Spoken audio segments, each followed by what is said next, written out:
So, Angelica, it's nice to finally meet you. I read your file, read what I wanted, and I've heard that you're a really interesting person. So I wanted to come down here specifically to meet you. Get on with it, Doc. I've heard this before.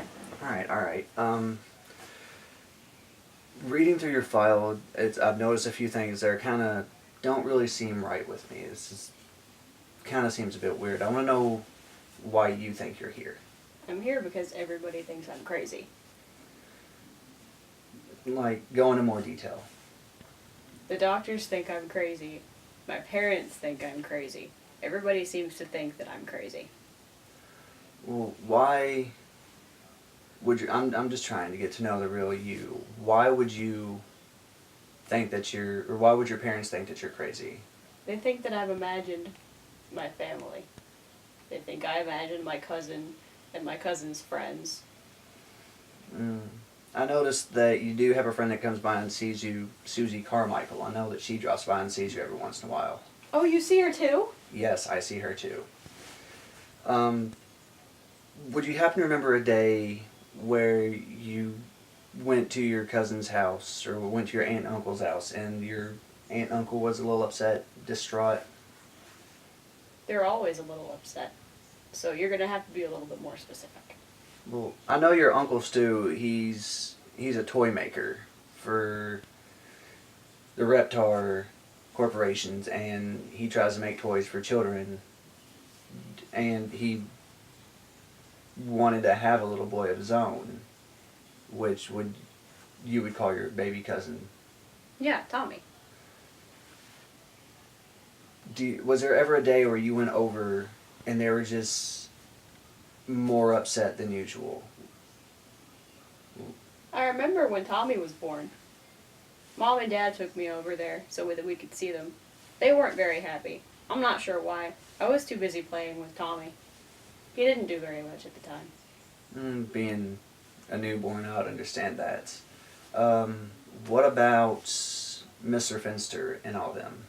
You mean Chucky's dad? Yes. What about him? And any reason why you think he acts the way he acts? I don't know. I always thought he was just weird. Well, he is a bit off kilter, but there's reasons behind that.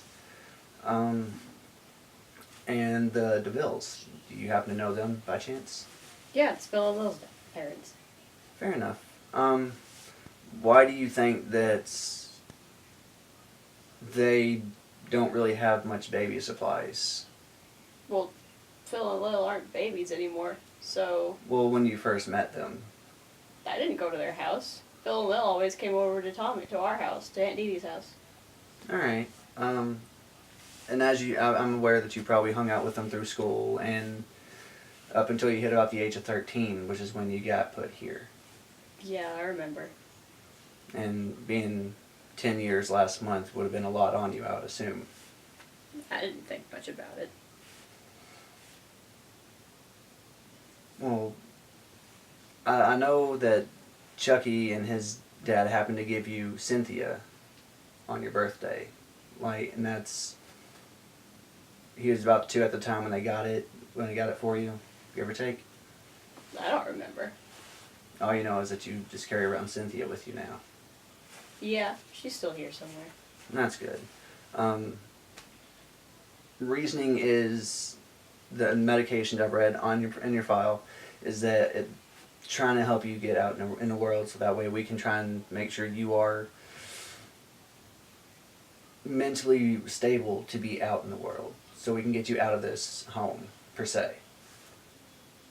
Reading through files that your aunt and uncle never had Tommy. He was a stillborn.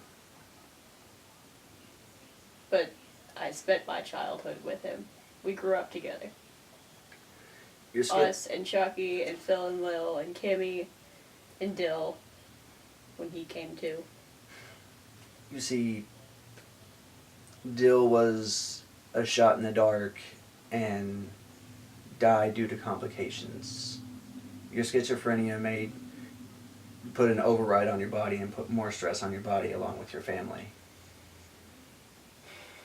So you too. Chucky did not. Chucky was in a car wreck with his mother. He didn't make it. They died on impact. And Phil and Lil never came to be. They were never hit that stage. The medication we're trying to give you will hopefully help you cope with all that. They were the reason why you had one boy and one girl from Phil and Lil is because they never told you if it was a boy or a girl when they had an abortion.